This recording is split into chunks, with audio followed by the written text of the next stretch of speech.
అక్కడ దత్తక్షేత్రం ఉందన్నమాట. ఆశ్రమంలానే ఉంటుంది సేమ్. అక్కడ ఎంత పీస్ఫుల్ ఉండే అంటే టెంపుల్ చాలా పీస్ఫుల్ ఉంది. అండ్ ఇక్కడ స్పెషల్ ఏంటంటే అక్కడ స్ఫటికలింగం ఉంటుంది. ఇది ఇంకెక్కడ లేదంట. ఇక్కడే అతను విఠల్ గౌడ్ మహారాజ్ గారు ఇక్కడ పెట్టియాలని ఖచ్చితంగా పెట్టించారంట.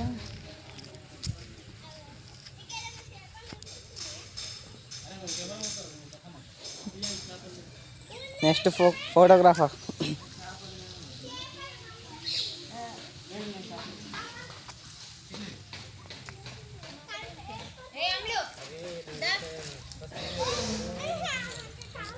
ఈవినింగ్ టైం కాబట్టి చాలా పీస్ఫుల్ అనిపించింది.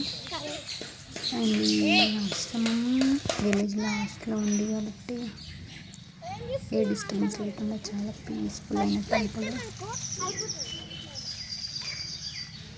ఇక్కడ చిన్న చిన్న కొన్ని టెంపుల్స్ కూడా ఉన్నాయి. ఈ రసలింగేశ్వర స్వామి టెంపుల్లో ఉన్న లింగం ఏదైతే ఉందో అది కాశీ నుంచి తెప్పించి పెట్టారంట. దాన్ని తెచ్చి పెట్టుకుంటే తనకి ప్రాణహాని ఉందని తెలిసి కూడా విఠల్ గౌడ్ మహారాజ్ గారు తన ప్రాణాలను కూడా లెక్క చేయకుండా ఇక్కడ అది ఉండాలి ఖచ్చితంగా అని చెప్పేసి 2003లో సంకల్పించి ఆయన ఆ లింగాన్ని తెచ్చి ఇక్కడ ప్రతిష్ఠించి ఈ టెంపుల్ నిర్మాణం జరిపించడం జరిగింది 2003లో.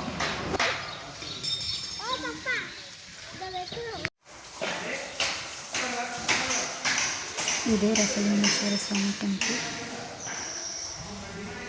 లింగం చాలా బాగుంది. అండ్ ఇక్కడ ఏ ప్లేస్లో వినాయకుని ఏమేమితో పిలుస్తారో ఆ వినాయకులు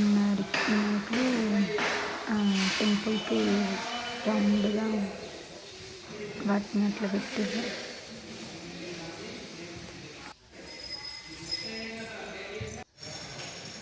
అండ్ ఇక్కడ దత్తాత్రేయ స్వామి లెఫ్ట్ సైడ్లో.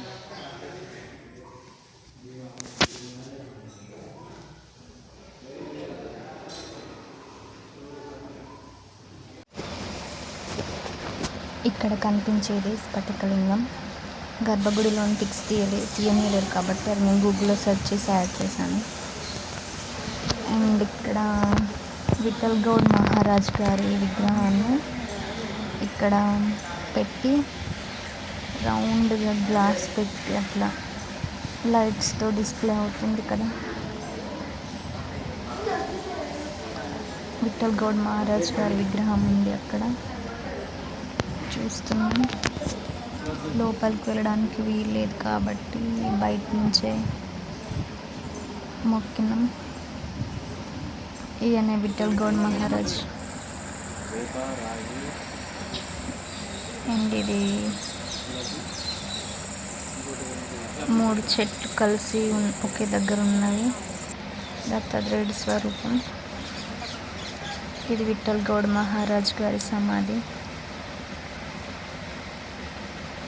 2010లో ఆయన మరణించారు.